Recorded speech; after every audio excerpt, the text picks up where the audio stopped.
Hello. It is July 31st, so the last day of July 2024, and we are 1 month into the summer season of anime. So I thought I'd finally make a video about what I watched during the spring season.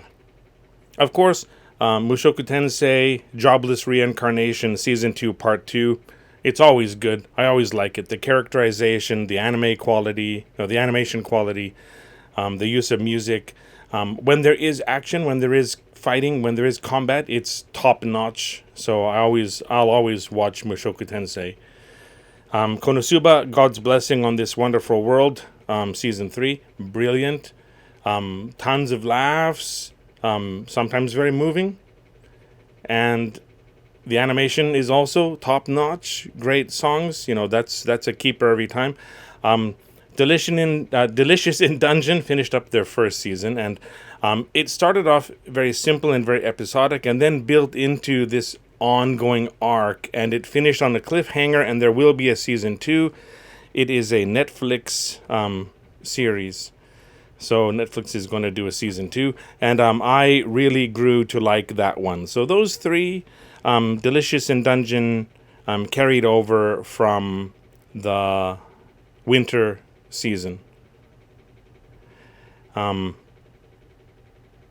basically that kind of stretched out for a full double core season. So moving on to ones that kind of started off in spring 2024.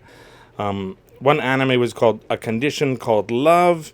The manga written by Megumi Morino. It started in 2017. And the anime was produced by East Fish Studio. So the manga's been around for 7 years. Now, honestly speaking, I was a bit iffy when I started watching it, and I probably should have dropped it. I wasn't that invested in the characters.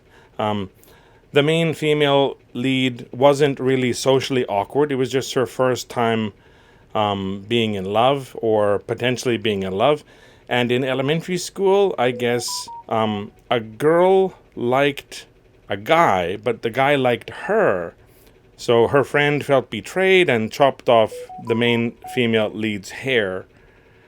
That is the whole reason why she didn't want to fall in love, or didn't try to fall in love. I don't know, it's just kind of a silly motivation. The guy is very stalkerish. He's handsome, he's tall. A lot of girls like him, but when he does have a relationship, he's way too clingy, and the girls break up with him because he's too obsessive. But she is kind to him, so he starts obsessing on her. She doesn't know what love is or how to react to all of this, but she decides to give it a shot. And he's just really creepy throughout. Now, in the last couple of episodes, they revealed more of his backstory, and he became more sympathetic, but my feeling is it's way too late. You should have established something earlier. So if you want something better, of course, the brilliant Kimi ni Todoke, that's way better. You want another similar type of protagonist, a girl who's kind of socially awkward, but very, very capable, not handicapped at all. A recent anime, Skip and Loafer. Those ones do it much better. And the flaws or the traumas the characters have suffered are more apparent early on, and then slowly built upon and slowly relieved. So I would recommend Kimi ni Todoke or Skip and Loafer over this any day of the week. And speaking of Kimi ni Todoke, it's finally getting a third season, a long time after the second season finished. And it's bringing back the same voice performers, which makes me happy, because Sawako is one of my favorite characters. So moving on to the next anime, Grandpa and Grandma Turn Young Again. Manga by Kagiri Araido started in 2019 and ended in 2024. So this is complete, and the anime was produced by Studio Gekko. Now, this anime is also complete. It does finish in a definitive way. The basic premise is an elderly couple has an apple orchard, and there is a golden glowing apple in one of the trees. So they pick it, and when they eat it and go to sleep, in the morning they wake up and they're young again. and their family and friends have to deal with this, and they have to deal with this again. Now, it's revealed later on that it hasn't extended their lives, it's just returned them to their youthful vigor, their youthful energy, but they still have the same amount of lifespan left. So I won't say how the anime ends, you can watch it for yourself.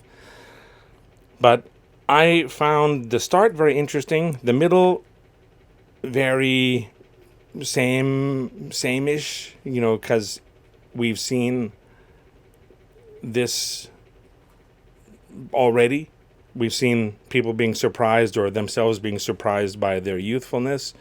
But then the ending, the last 2 or 3 episodes, bring in this feeling of inevitability, and then it wraps up. So if you want to watch it, it's got some funny moments. But the thing that stands out for me is the voice performer of the grandmother is the same as the voice performer of Sawako from Kimi ni Toroke.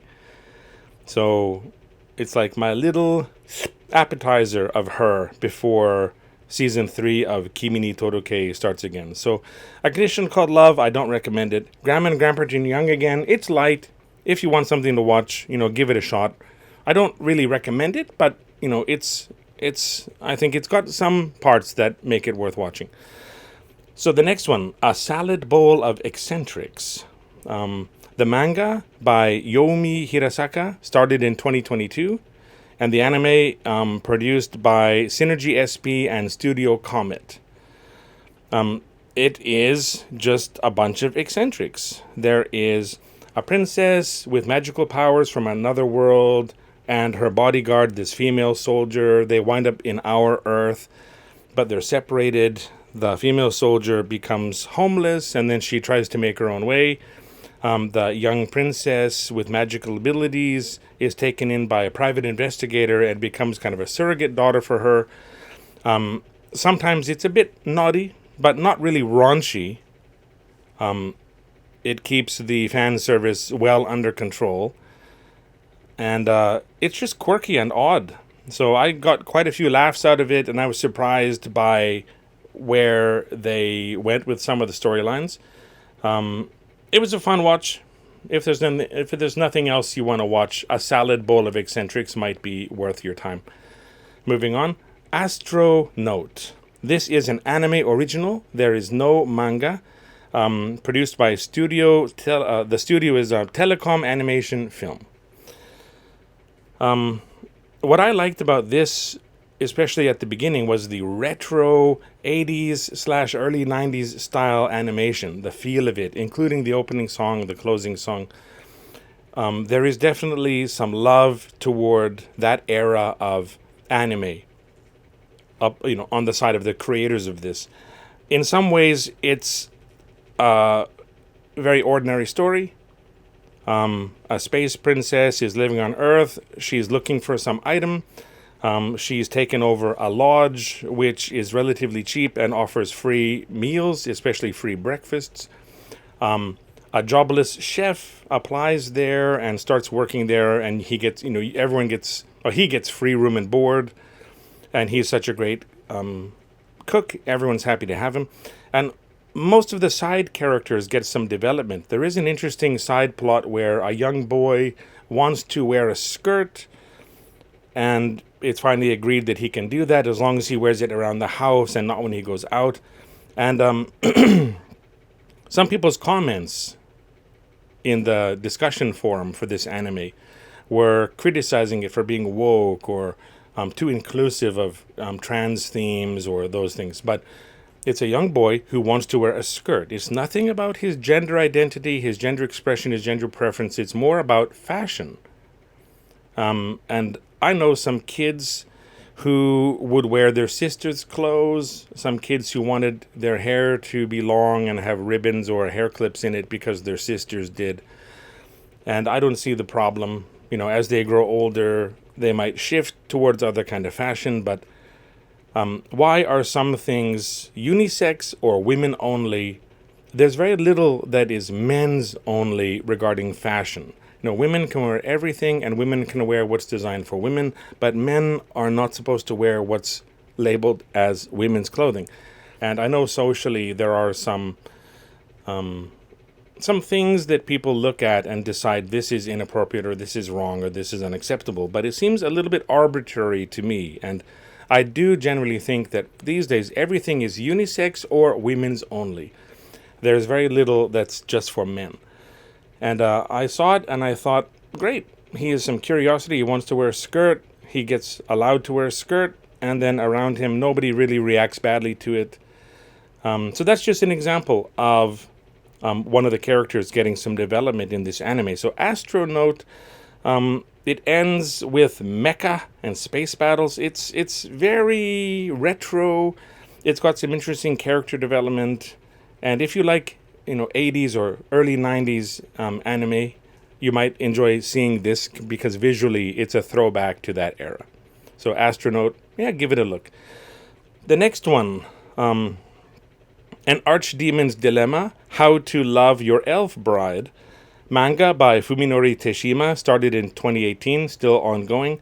Anime, produced by Brains Base and TMS Entertainment. Now, there are lots of Beauty and the Beast style anime where kind of a misunderstood, potentially scary male character is presented with a kind of a helpless or sacrificial female character, but because he's misunderstood, he's not actually a threat to her, and he winds up taking care of her, and they kind of fall in love. It happens a lot. It's a very traditional type of story. This one, I did think there was a lot of cuteness to it. This one, I think, told that story well. The animation is very standard. The songs are pretty good. But basically, the interaction between the two leads and how they slowly start to reveal their feelings for each other, I thought was very cute, very sweet. And then about 2/3 of the way through, or, toward the end, they introduce a little girl, a little dragon girl who winds up becoming a kind of surrogate daughter to this unlikely couple. And when I saw her, I thought, this is Kana from Miss Kobayashi's Dragon Maid. This is Kana Kamui, who becomes Kana Kobayashi. Visually, it's very similar. The introduction of the character is very similar. The voice isn't as cute, and Kana is iconic, but I'll throw some slides up. There's definitely, I think, an inspiration for this particular little dragon girl from Kana in Miss Kobayashi's Dragon Maid. So an Archdemon's Dilemma, How to Love Your Elf Bride. If that type of storyline appeals to you, I think this anime is very entertaining. It's very fun. I hope they make a second season. I'm going on. As a reincarnated aristocrat, I'll use my appraisal skill to rise in the world. Manga by Miraijin A, and the anime was produced by Studio Mother. Now, this anime, I like this type of anime. There's not an overpowered protagonist, but the protagonist has abilities that let him strategically overcome certain obstacles or fix certain problems. And there are other anime with this type of storyline. In this case, he's reincarnated, so he had another life before, and people have magical abilities or skills. His skill is that when he sees people, he can see their stats, just like in a video game. He can see their strengths and weaknesses, and he goes around finding people with very high but possibly undiscovered skill sets and recruiting them to make his land stronger, because eventually he's going to be the ruler of this land as the heir after his father passes away. And he finds people who don't know their skills. He finds people who have skills that would be useful to this, and he slowly, fills in the slots that he needs to make his land stronger. So this is quite good. Some parts are quite moving. There are people who are down and out, but he can see the potential in them and gives them a chance. And this type of anime where you uncover someone's potential and help them realize it. I like this type of storyline. So I do recommend, as a reincarnated aristocrat, I'll use my appraisal skill to rise in the world. Now moving on. Go, Go, Loser Ranger. Now, I was sold by the title and by the opening couple of episodes. Manga by Negi Haruba started in 2021, still ongoing. The anime produced by Star Pictures. Now, basically, some alien force attacked Earth. Earth developed kind of a hero squad, like your typical 5 heroes, like red, blue, yellow, green, black, and they've got their special weapons. And then every weekend there is a big battle in a big arena, and the heroes face off against a boss monster and the subordinate villains, the subordinate monsters. But it's all a sham, because the heroes won a long time ago, and all of the real boss monsters apparently have been destroyed. But they maintain this facade that the Earth is in danger, basically for merchandising, so they can sell toys and sell lunch boxes and things like that. And the minions always recover. The subordinate monsters always recover and come back every week. But they're not very strong by themselves. There's no way they can win against a trained member of the hero squad, and especially against the top 5 heroes. So some of these subordinate characters are on board with this, trying to come up with more interesting boss monsters that they can play and keep this role going, because there's really no way out for them except for true death. But some of them, especially the main character, just gets sick of losing every weekend and wants to fight and show how capable they really are, even if it means they die. So that's the premise of this. I guess in the middle, it kind of lost sight of its big picture, and for me, it kind of started dragging a bit. But it does have lots of really good action, and I think it has been greenlit for a second season. It has, for me, this year, Go Loser Ranger has the best opening sequence, the best opening song and animation accompanying it, and the best closing song and animation. It looks great. It's got great voice performances. I do think it started kind of meandering a bit and kind of stuck in this, what's the word for it? Kind of like a test arc for a bit, where they have to have these fights and, prove that they are capable of, moving up in the Ranger School. So it did kind of drag a bit plot-wise in the middle. But overall, it looks great, and I'll probably check out a second season if it comes out. The next one, Windbreaker. Now, this one had a lot of hype. Windbreaker had a lot of hype. The manga by Satoru Nii started in 2021, and the animation by the studio Cloverworks, who always does good stuff. I liked the main character. I think the overall plot line is very interesting. I like a lot of the secondary characters. There's a coolness to it that reminded me of season 1 of Jujutsu Kaisen. It did get stuck in this kind of again, like a test arc, like a tournament arc for the bulk of the season, I'll say. And it did do a lot to develop the enemy characters more than the main characters or the hero. And the main protagonist wasn't in all of those battles, so he was just observing it from the audience. So that did start to drag on a bit, and then after that tournament arc was finished, there were a few episodes where we got to meet the characters a little bit more, and that I liked that more, because the tournament arc was brilliant and beautiful and well animated, but I wanted to learn more about the characters too. And that started up again once the tournament arc was finished. This is already approved for a second season, so I'll be watching for that. The fighting animation is very, very realistic. Of course, the physical abilities... There's a car outside. The physical abilities of the characters are exaggerated beyond what real human beings can do. They jump higher, they punch harder, they move faster. But the choreography is all very realistic, very natural. You can tell exactly what's happening. I think they did have very good combat design for the fight scenes. So that is something to enjoy. And I do recommend watching Windbreaker. That's one of the top anime for me this season. Now going into my final recommended anime. So Windbreaker is the first. The next one, Train to the End of the World. This anime is an anime original. There's no manga. The studio is EMT Squared. Something happened.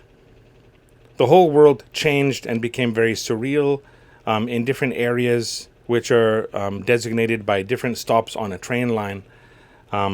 People have changed in unusual ways. Now, the main characters, there are some girls who go on a journey. There are 4 of them, plus a dog. In their area, all of the adults have become animals, like capybara or kangaroos or those things. And they still retain their human minds, and they can still speak, and they can still function, but they're animals. And, there are very few children in this rural area, and they're still in human form. But for some reason, I won't spoil, they learn that there's a possibility to recover one of their missing friends who is actually responsible for the world changing like this.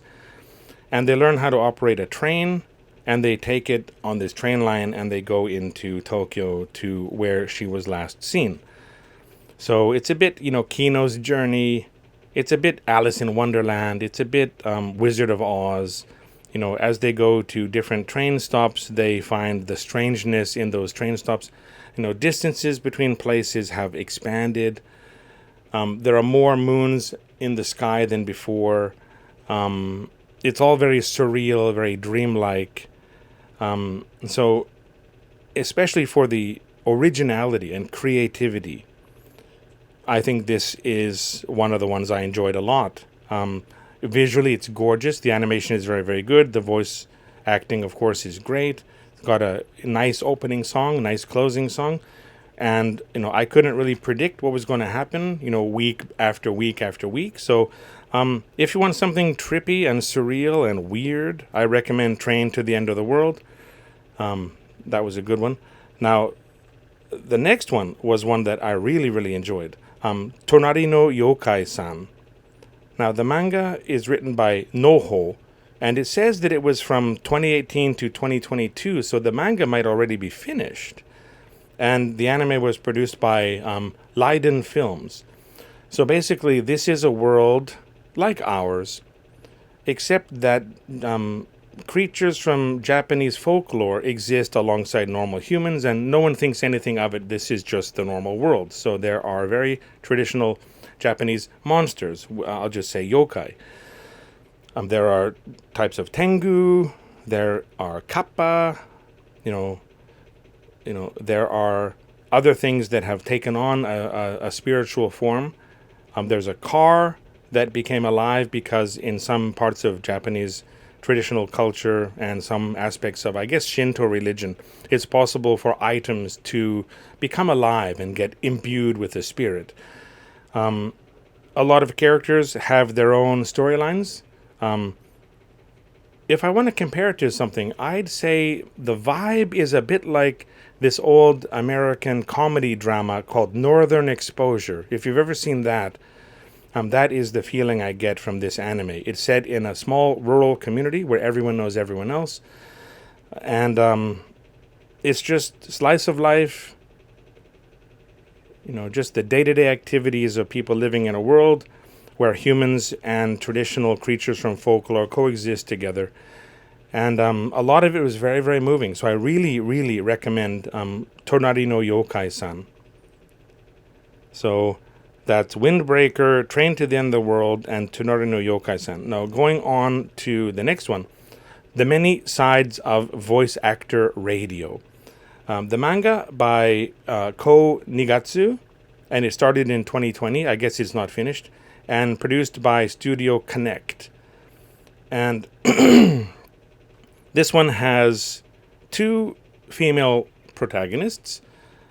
One is an anime voice performer and also an idol. So that means you sing, you dance, you have performances in front of your audiences, and you also perform as a voice actor in various anime. And she's been in the business for a few years, but she's reached an age where you either break through and have your big role, or your career starts to diminish.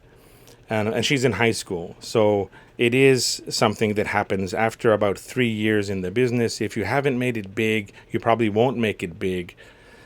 And the other girl is in her class, and she is outstanding. She's already getting big roles. She's been in the business for a short time, but she has experience as an actor in a drama troupe before moving into this career. She hates being an idol. She doesn't like the idol side of it, the singing and the performing and the live shows in front of audiences. She just wants to be a voice performer. And her career's already skyrocketing. So there's a bit of jealousy, from one of the characters. There's a bit of resentment from the other because she's forced to do things that she doesn't really want to as part of the job. And because they go to the same school and they're actually real classmates, they wind up making a radio show. And I guess it's similar also to a podcast where they talk about their school life together, even though they kind of secretly hate each other. I love seiyuu, Japanese voice actors and actresses. So seeing something told from this side of it was very, very interesting for me. The downside of social media, people having their identities outed, people getting doxxed and getting stalked, all of these things are there. And also the stress of being judged and the fear of being canceled. There's a lot going on in this anime, and I strongly recommend the many sides of voice actor radio, especially if you love anime and you want to get a look at what goes on behind the scenes for these performers. Now, the final one, Jellyfish Can't Swim in the Night. This might be visually the most impressive anime of spring 2024. It's an anime original. There's no manga. Produced by Studio Doga Kobo. Basically, there are 4 girls. They're all in the final year of high school. And each one of them had a dream that they were unable to pursue for various reasons. Either an obstacle appeared in front of them, or something happened that traumatized them and forced them to give up their dream. Now, one girl in elementary school, she won a contest for a picture that she drew. And she loves art. She loves drawing pictures. And the picture she drew was made into a mural in a prominent place downtown in the city. And when she took her friends to show them, they were laughing at it and saying how stupid it looked. So she was hiding her name, and she kind of agreed with them and said, yeah, that's why I wanted to show it to you, because it looks so stupid. But she was really hurt, and she suddenly lost confidence in her art. Then she went back and she crossed off her name so people wouldn't connect that mural to her. And she started to hate her art. Now, she still likes drawing, but she just never shows anyone. And she's afraid to reveal this interest and this passion to other people. There's another girl who used to be part of an idol group, but there was a scandal, and she was forced out of the idol group, and then social media ripped her apart. But she's never given up wanting to be a singer, wanting to be a performer. And she still does things, releases it online under a different name. But at the same time, she's afraid that if people do find out who she actually is, her past will resurface and get in the way of any future career she might have. Now, that singer girl has always loved and been inspired by this mural. And she comes across this girl who was the creator of this mural, and somehow they become friends and they decide to help each other achieve their dreams. And they decide to make this secret underground, masked, singing and performing sensation called Jelly, based on the jellyfish.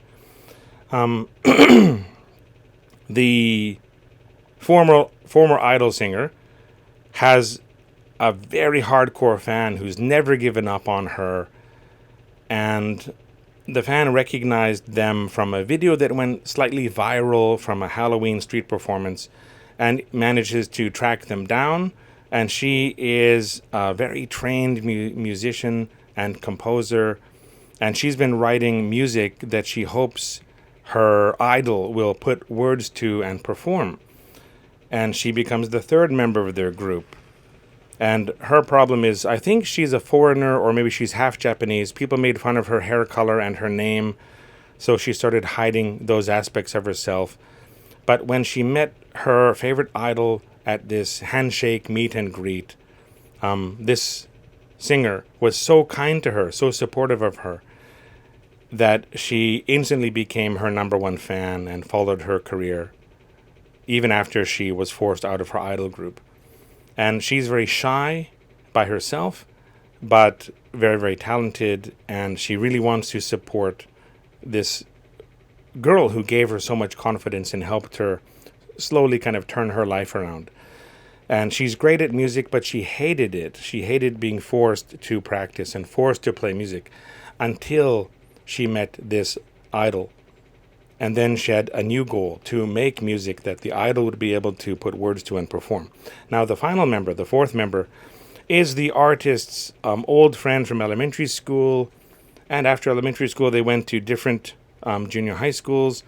And in elementary school, this friend was really cool and very wild and really fearless. And she tried taking that persona with her into the next stages of education. But all around her are people she doesn't know. They don't know her history or her personality. And she was kind of rejected and shut down. And she just felt uncomfortable and maybe bullied at school. And she started feeling, she's not cool. She's not great. So she stopped going to school, and she became what's, called in Japan hikikomori, which is just a shut-in. Her parents work and they're not at home. But she still studies, and she's still able to pass exams and move up through the grades, although she doesn't actually attend the school. She is a VTuber, so she streams online with a digital avatar so people don't see who she really is, and she can be the persona that she wants to be without the stress of anyone telling her she's not or that she can't be. She has a big fan base online. She's great at video production and audio production. She knows all the technical side of that. And she's already got a fan base that she can use to help promote the musical endeavors of Jelly. So she becomes the fourth member of Jelly. So I found each character's stories very moving. I found the concept of being afraid to follow your dream or having things that are blocking you from achieving your dream. I found that all very, very moving. And I found the anime very inspirational. I like the relationships of all of the characters. The songs are great. The music is great. The visuals are great. Some of the concepts, like having an artist on the stage who's spontaneously generating these images on the background as part of the musical performance, was very interesting. I'd love to see that, having a visual artist as a performer on the stage. And then I won't get into any spoilers about the plot. I don't think there'll be a second season because it wraps up really well, but I highly recommend Jellyfish Can't Swim in the Night. So here are the anime that I watched. Mushoku Tensei, Konosuba, Delicious in Dungeon, that's 3. A Condition Called Love, Grandma and Grandpa Turn Young Again, A Salad Bowl of Eccentrics, that's 6. Astronaut, An Archdemon's Dilemma, How to Love Your Elf Bride. As a reincarnated aristocrat, I'll use my appraisal skill to rise in the world. That is 9. Go-Go Loser Ranger is 10. And then the top 5, Windbreaker, Train to the End of the World, Tonari no Yokai-san, The Many Sides of Voice Actor Radio, and Jellyfish Can't Swim in the Night. That's 15. Now, there were 16 I watched, but one of them isn't finished, and that is Slime Tensei. So I'm not going to include that here because it's not finished. This season isn't finished, but of course, I love it. It's great. So the ones I recommend the most are Windbreaker, Train to the End of the World, Tonari no Yokai-san, The Many Sides of Voice Actor Radio, and Jellyfish Can't Swim in the Night. And Jellyfish Can't Swim in the Night has a YouTube channel where they do have the full versions of all of the songs from the anime, and the songs are all really good. So if you want to check any of those out, let me know what you think. If you've already seen them, what were your thoughts about those anime? Is there anything else from spring 2024 that you would recommend? Throw those in the comments below. Thank you for watching. I'll see you next time.